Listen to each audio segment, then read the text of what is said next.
What's up everyone, Beast Mode back with the third video on the channel. This one's going to be dedicated to side decking. I talked about it a bit in my zombie discussion video that I was going to discuss with everyone how I've been side decking these past three or so premier tournaments. So I just want to start off by saying that this is not like the rule of side decking. This is just how I side deck. This is my thought on side decking, so take it however you like. If you like to start side decking like that, this is fine. If you think I'm an idiot, that's also cool. So I can already say that most people are not going to agree with the way that I side deck, and that's okay. But I figured I'd share some insight. So side decking in general, right? We're trying to accomplish a few things. You can side deck to either A, stop your opponent. Maybe they're on zombies and you're side decking in some DD crows, maybe soul release, whatever the case may be. So you're side decking cards in to try to stop your opponent from making plays. You could also be side decking cards out that your opponent may be playing that are going to hurt you. Like let's say Royal Decree. You saw a main deck Royal Decree, so maybe you're cutting back on some of these traps here. Um, so that's an option too. And then there's a third option, which is what I've been doing. You can also have an idea of what your opponent's going to side deck in that's going to hurt you, and make those cards irrelevant. So, and what I mean by that is I play zombies, right? So obviously most people are putting in double to triple DD Crow. Um, some decks are side decking Nobleman or Crossout. Black Wings might be side decking in Royal Oppression. So there's just heavy special summon negate or DD Crow just interacting with the graveyard.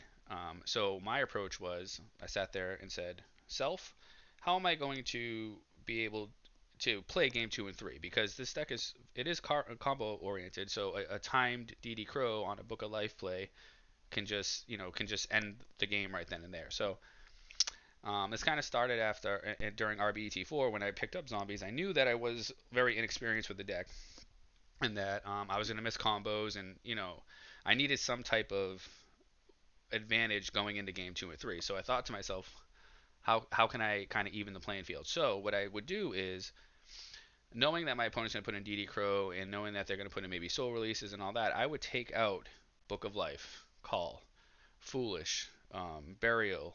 I would cut out a lot of the zombie core. I would maybe cut down on a pyramid turtle, and I'll get into it a little bit more.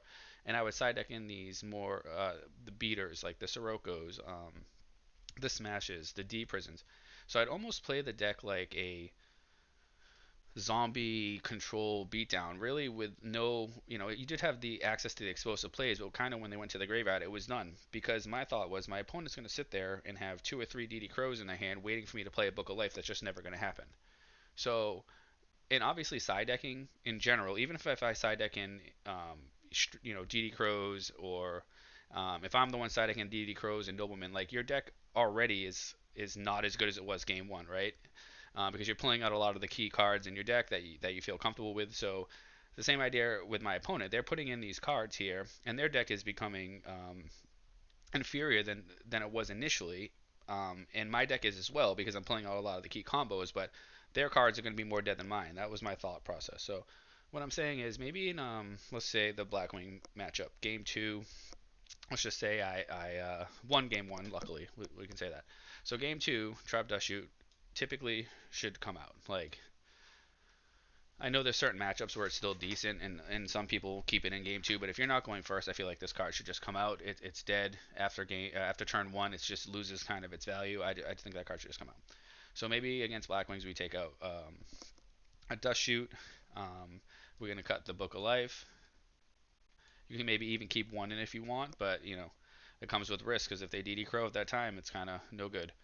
The call always comes out pretty much game 2 or 3, just because it's kind of slow, depending on how the games went. If you're going first, you don't really need a call. You don't want to see call.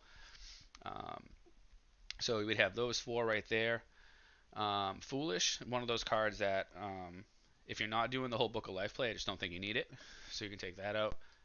This here, if you can see at the end, this one may or may not stay in depending on what you're putting in. So against Black Wings, we're already cutting what, 6 cards. We're going to be putting in double D Prison. It's still, D Prison is not the world's greatest against Black Wings as an Icarus attack, but it's just better than Book of Life when they have DD Crow. So that was the thought here. Maybe we're going to throw in another Dust Tornado, try to hit End Phase Icarus. We're going to put in double Sirocco. Take out this. Smashing Grounds. This is why I like this card so much, because it's just a generic 1 for 1, and you usually are removing a Book of Life for it. So we're going to take that out. We need to cut another card here. So we got a bunch of Turtles and an Illblood. So what I was doing was either taking out a third Turtle, which is fine, and then you can also cut this Illblood for a Caius, which is what's happening a lot of the time. So against Blackwings now we have a deck here that looks more like this going into game 2 or 3. So we're playing a little bit more of a beatdown game, right? So now they have a bunch of DD Crows. So sure, they can still hit a Mizuki if that happens, or a Plague, but most of the time these are free. So at best, DD Crow is a 1 for 1, right? If you play Pot of Avarice, they DD Crow it, or if you play Book of Life, they DD Crow. That's a 1 for 1. If you put Mizuki in the graveyard with a Wing Blast or a Necro Gardener, it's kind of, I guess it's in theory still a 1 for 1, but they usually go there pretty free. So it's more or less like a -1 for your opponent, and your whole goal here, games 2 and 3, is not necessarily to just be blowing up with Book of Lives, but you're kind of playing a little bit of a beatdown game. You have the double Sirocco now. You can still make synchro plays with the mind control, the brain control. Like, you still have access to this, but you just don't have the extenders. And most of the time, those extenders are going to get stopped anyway because of DD Crow. So now my opponent's hand might be like, Icarus attack, a couple Blackwing, and a DD Crow, and that DD Crow is just not going to get them any value. So that's just one specific matchup. And the zombie mirror match is another thing. Like, you can side deck very similar to this. You can actually put in the DD Crows if you want to. But you can side deck out a couple more of your zombie cards here that may not be as good going against them. So, um, like I said here, the Blackwing matchup, this was kind of what I was doing for Blackwings. For Vayu, it's very similar. You could actually put in the DD Crows against Vayu. These should not go in against Blackwing. I don't. People do that. Just not good hitting a Blizzard. It's just a straight -1 because Blizzard is essentially a +1. They pull in the card from the graveyard and you're just DD Crowing it, and you still leave a Blizzard on the field. So people do this. This card should not go in against Blackwings. Vayu, it's better against. Still, most of the time they're milling everything and putting everything in the graveyard for free, so it just feels like a -1. But at least it kind of stops the point of their deck, which is bringing out the vanilla 2300 guy. So you could put some of these in. I'm kind of doing this very quickly here, so maybe in the tournament I'd think a little bit more, but I don't particularly care for Solemn game 2 against Vayu, because you Solemn something and then they just kill you from the graveyard. It's just, I know, Solemn Judgment. It's great. This card is fantastic when you're like setting up a game shot and you just know you have the Solemn and it's gonna happen. But like Vayu drops Greffer, drops the 2300 Armwing, and like if you Solemn Dark Arm, you die anyway. So I just don't feel like this card's all that great. So you maybe want to cut that. You could potentially cut the Return. Card's another one that's kind of awful opening turn 1. Because if you lose game 1, game 2 you're going first, right? And do you really want to see Call, Solemn, Return, like in a game that you have to win? Like, those cards are great late game, specifically Return. So again, and you know that they're side decking in DD Crows. They have Royal Oppression and going against you. So now with this main deck here against Vayu, obviously it's kind of monster heavy, right? But still, you got some removal for the beaters they have. You got some Dust Tornadoes for, I think most of them now are playing 3 Dimensional Prison, 3 Dust Tornadoes. So having in a couple Dust is pretty good. You have some generic removal. Of course, you have to be very selective when you're using these because, like I said, those 2300 Armwing are just plus.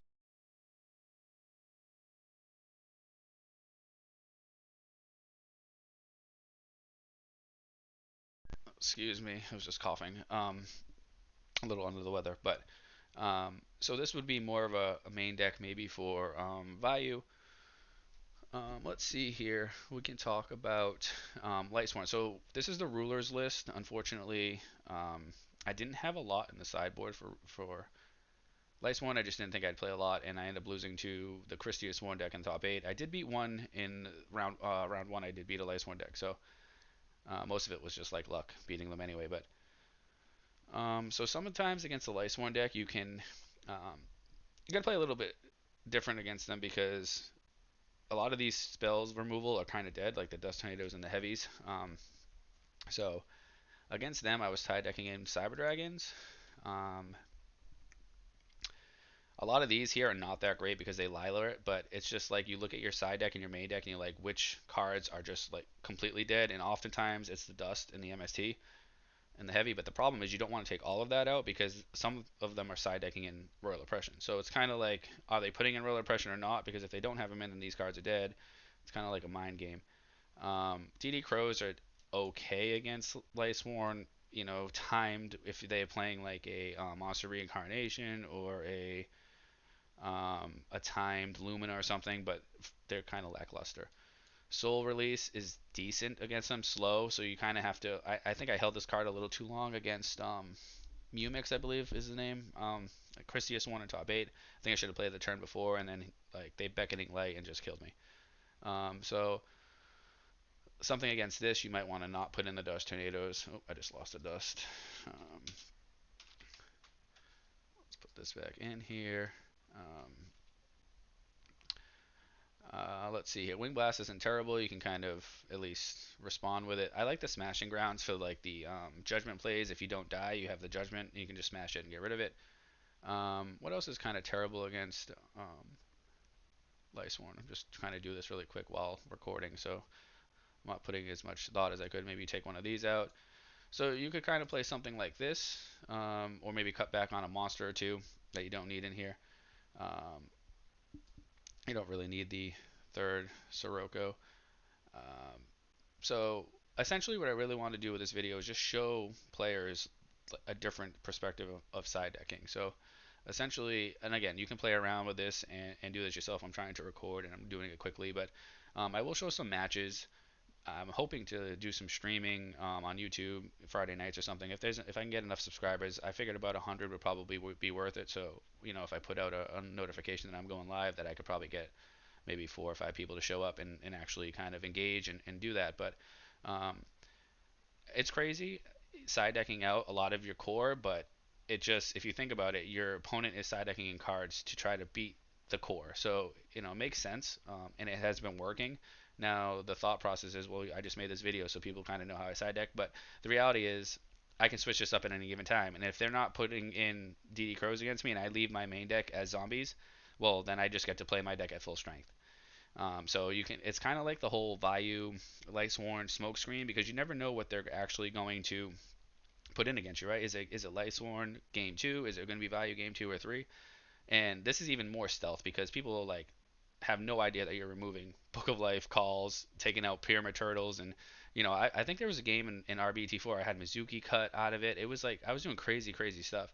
Um, so yeah, your deck gets worse game 2 and 3, no doubt, because you're removing a lot of the explosiveness of the deck. But also your opponent's deck is worse game 2 and 3 because they're already side decking in cards that they don't want to play, like Crow and Soul Release and all that. But on top of it, those cards are going to be completely dead or nearly dead. So that's the idea of how I've been side decking. I've topped what 3 tournaments in a row at this point. I'm not saying that this is like the rule in side decking. I think 95% of people side deck normally. Like, they leave both all their Book of Lives in. They side deck in a couple DD Crows if they're playing a mirror match or whatnot. But I did not want to rely my whole tournament game on me activating a Book of Life and them not having a Crow, because how often do you play that card and you're like, damn, they have the Crow and now my combo's dead, right? So I've said, okay, my deck will not be good. Let me just throw in a Sirocco and boom, slam that on the table against Black Wings, and they don't know what to do with it. So if you have any questions, leave a comment. Please comment, subscribe. Once I hit 100, we'll get the whole streaming thing up and going, so I can play with some of you guys and really show on stream how we're side decking and playing. And this channel is not just going to be about zombies, rather.